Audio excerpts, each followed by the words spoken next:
کہ ہماری نئی نسل نے, ہمارے بچوں نے ہمیں اپنا باپ نہیں مانا, ہمارے بچوں نے ہمیں اپنا بڑا نہیں مانا, ہم فیل ہو گئے, ہم اپنے بچے کو کنونس نہیں کر سکے. جو میں نہیں بنا سکا وہ تو بنا لے اپنی زندگی کے. کیا فائدہ ایسی سواگتوں کا اور ایسے استقبال کا کہ قوم کے بچے اگر ہمیں بڑا نہیں مانتے. کائنات کی سب سے اعلیٰ, عرفہ, انور, اکمل, اجمل, اعلیٰ, اعظم ترین ہستی کو اللہ نے کہا ہے وَشَاوِرْهُمْ فِي الْأَمْرِ, اپنی ارد گرد کے لوگوں سے مشاورت کریں آپ صلی اللہ علیہ وسلم. کیا پتا اس میں سے کوئی ایسا نقطہ آ جائے جو تحریک کو فائدہ دے دے آپ کی. یہ مزاج ہے ہمارا, بندہ جا رہا ہے, پولرائزیشن آ رہی ہے ہماری سوسائٹی میں. تو بیٹا یہ کوئی انقلاب نہیں ہے, یہ ہار گئے ہم لوگ کہ ہماری نئی نسل نے, ہمارے بچوں نے ہمیں اپنا باپ نہیں مانا, ہمارے بچوں نے ہمیں اپنا بڑا نہیں مانا, ہمارے چھوٹوں نے ہمیں وہ رتبہ نہیں دیا جو ان سے سیکھ. ہم فیل ہو گئے بحیثیت ایلڈرز آف دا سوسائٹی.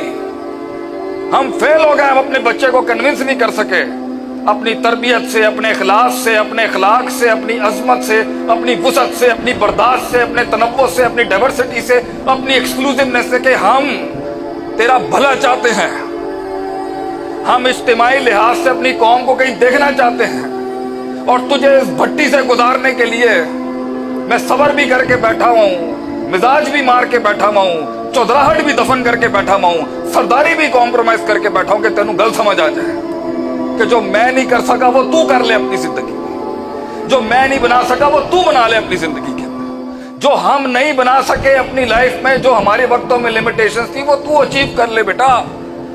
بہت سی چیزیں نہیں تھی پاکستان میں ہمارے وقتوں میں جو آج آپ کے لیے اویلیبل ہے. ہم فیل ہو گئے as a society of elders اگر ہم اپنے بچے کو اپنا خون نہ سمجھا سکے, اپنی قربانی نہ سمجھا سکے, ہم پنڈال کو اپنا درد نہیں بھیج سکے, کرب نہیں بھیج سکے, ہم نہیں بھیج سکے. کیا فائدہ ایسے بڑے ہونے کا, کیا فائدہ ایسی سواگتوں کا اور ایسے استقبال کا کہ قوم کے بچے اگر ہمیں بڑا نہیں مانتے کہ نہیں کچھ بھی ہو جائے, آرٹیفیشل انٹیلیجنس کے باپ قائم ہو جائیں یا روبوٹکس کے باپ قائم ہو جائیں, ہم بڑا نہیں چھوڑیں گے. اب یہ کوئی سوسائٹی بنائی جا رہی ہے کہ جس میں کوئی بڑا ہی نہیں ہے. صحابہ نے دنیا پہ راج کیا ہے, پورچگل سے لے کے کانسٹنٹینوپل اینڈ فرام کانسٹنٹینوپل ٹو انڈونیشیا, اتنی بڑی سلطنت پہ راج کیا صرف ایک اصول پر, من استاذ. استاد کون ہے آپ, کس سے پڑھا آپ نے, یہ بات کہاں سے پڑھی آپ نے؟ ان کے ہاں باعث فخر اور افتخار ہوتا تھا کہ میرے 500 استاد ہیں, میرے 300 استاد ہیں, میں نے اتنی ہجرتیں کی ہیں, میں نے اتنا سفر کیا ہے صرف ایک نقطہ سیکھنے کے لیے.